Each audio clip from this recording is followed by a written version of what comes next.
Ingredients are something that's very important for you to know, because that is basically the basis of what we are purchasing. It's the basis of what we're putting in our skin or on our skin.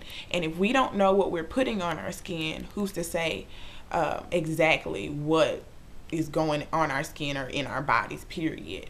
That is the one thing that is regulated. When it comes to any kind of hair products, shampoos, facial products, anything concerning the beauty industry, you definitely have to have an ingredients list. If you do not see an ingredients list listed, then my suggestion to you would be to walk away from that product. You don't know what you're putting on. Even with the ingredients list, a lot of times they'll put certain things and say, and among other ingredients. But what are those other ingredients? It could be something that's very harmful to you. I'm going to do a series of videos that kind of puts a basis on what ingredients are good for your skin and what ingredients are not so good for your skin. So be looking out for those. But I do want you to know that when you are looking at the ingredients, the ingredient that is named first is typically that has the higher percentage, and as the ingredient goes down, then it gets less and less. With that said, if I'm a company of my own, and I say, well, Danita's Cosmetic Company, and in my moisturizer I have water listed as the first ingredient, but my moisturizer is called grapeseed oil moisturizer, but I have grapeseed oil listed at the very bottom of the ingredients list among all these other ingredients. I'm pretty much putting out the facade that this has a lot of grapeseed oil and it's really good for your skin and it's going to be moisturizing for your skin, blah blah blah. But in actuality, I just have that one, small percentage of the ingredient, and it's not doing anything. It's in there, so I have the ability to say it's in there, but it's not really doing anything. So just know how to read your list from top to bottom. The most common one that you're going to see, of course, is water. 9 times out of 10, glycerin, glycerol, those types of humectants. And those are very good ingredients. But if you start to see some of the sulfates, and we all know about the harmfulness of sulfates specifically, but if you start to see those things, be aware. Those are irritants that will irritate your skin, and it will cause harm and damage more than help you. Also, just a little note, a side note, and this just came in my head. When you're washing your hair, be careful with what runs on your face. A lot of times the sulfates from your shampoo, if you choose to use one that has sulfate in it, it can run on your face and clog your pores.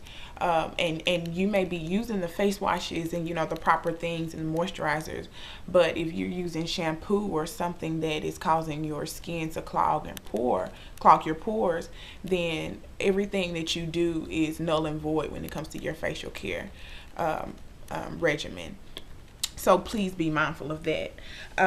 When it comes to also the hypoallergenic, specifically for people who say they have sensitive skin, please be mindful. One, everybody does not have sensitive skin.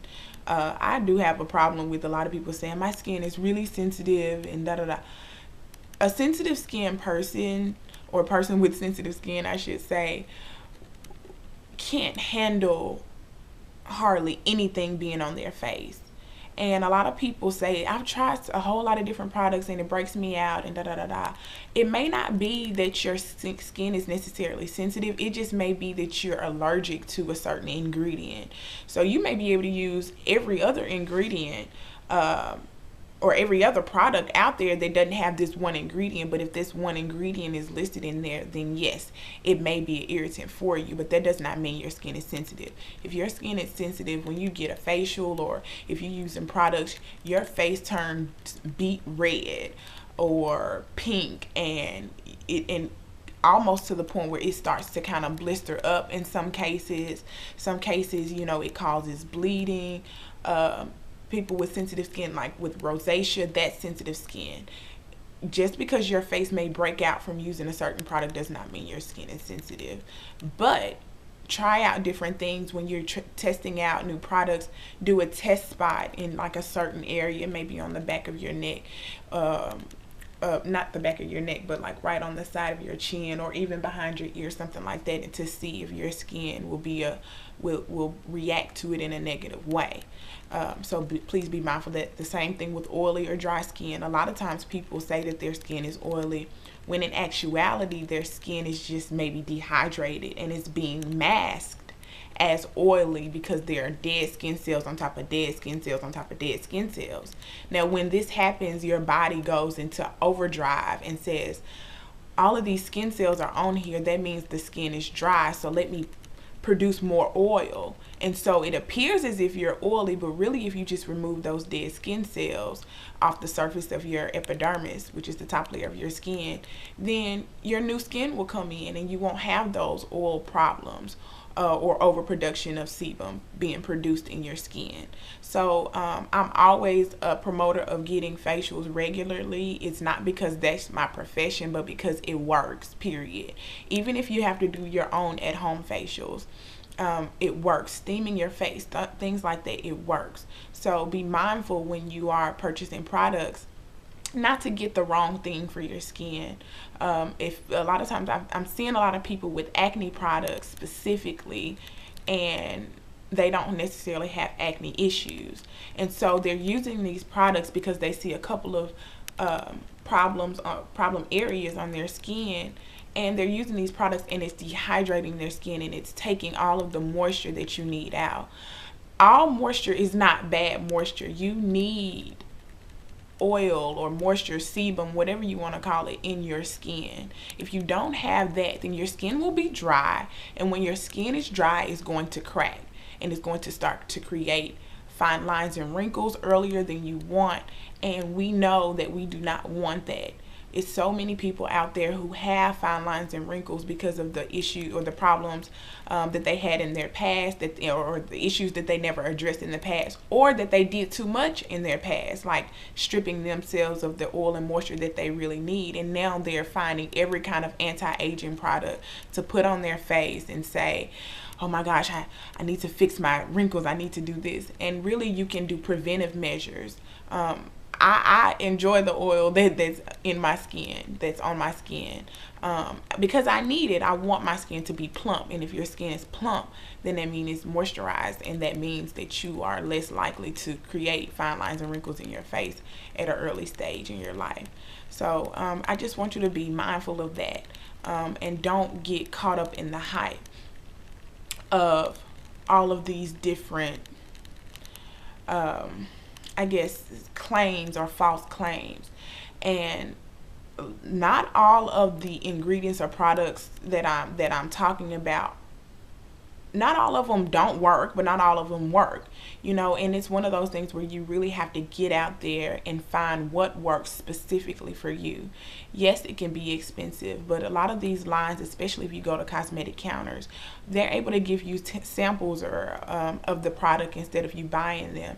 I know that I go to a local Whole Foods store to buy my facials products, just to test out and to review, and they have little cups where you can actually get a sample of the product and use that for a couple of days to see if you like it before purchasing. That the testers are there for a reason. So utilize them.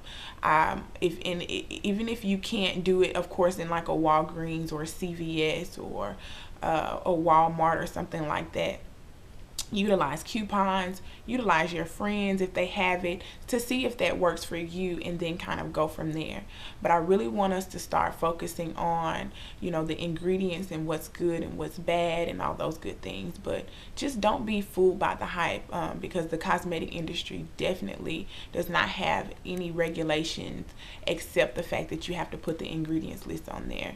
And when it comes to the truth in advertising, there are plenty of ways that they can get around by saying your skin will appear as if it is more full and plump, or your skin may not have as many wrinkles. So they always have to put kind of like a small disclaimer in there, and that's what gets around the Truth in Advertising Act. So just be careful and be mindful. I don't want you to go out there and spend a lot of money, and we'll talk a lot more about each skin type in videos to come. So I hope this helps you out. Please subscribe to my videos, to my channel, and comment on my videos, and let me know if there's anything specific that you want to talk about, and I'll try to get to those as soon as I can.